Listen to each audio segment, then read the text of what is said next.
A U of M grad student detained by ICE is facing a new charge tonight, with the government now arguing his drunk driving conviction amounts to a national security threat. That student is still in custody right now following his immigration hearing this morning. Lou Raguse was in the courtroom for that hearing and joins us now. Lou? Julie, immigration attorneys across the Twin Cities are now talking about this case after the Department of Homeland Security added this new, even more serious immigration charge to Dokkan Guniden.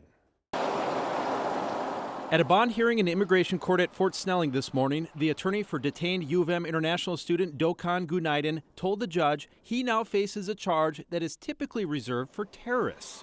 Attorney Hannah Brown revealed the Department of Homeland Security added a charge yesterday from this section of immigration law that covers endangering public safety or national security. Judge Sarah Mazie admitted she's never seen the charge encompass a drunk driving case before. Guniden pleaded guilty to DWI last year after his blood alcohol level was over twice the legal limit when arrested driving downtown in 2023. After the Turkish citizen was arrested and detained by ICE in late March, protesters demonstrated on campus for the popular U of M student. My name is Doğukan. I'm a rising junior from Istanbul, Turkey. I'm double majoring in economics with emphasis in finance and computer science. Guniden has been an acclaimed student everywhere he's gone, from his undergrad at St. Olaf College in Northfield. Today, I want to show you one of my favorite spots on campus.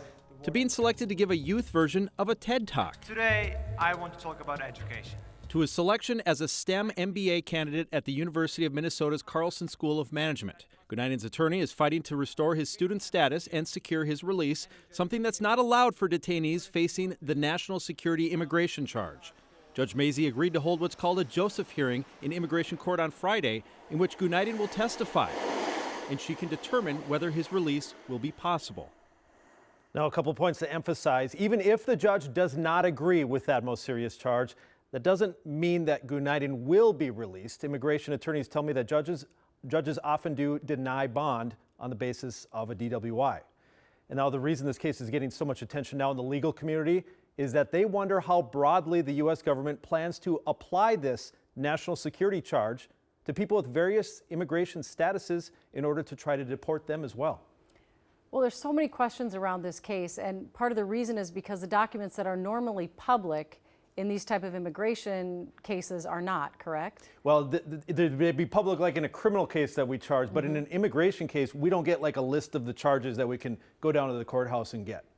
And then my other question is, do we have any idea what he did or what the government's alleging he did that would have upped that charge? So far, everything that's been said in court implies that it all goes back to that DWI.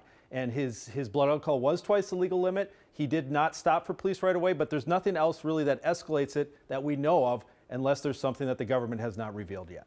All right, and his next court date, you said, is? Friday morning at 8:30 will be a big hearing where he will testify in immigration court. All right, we'll follow along then. Thank you, Lou.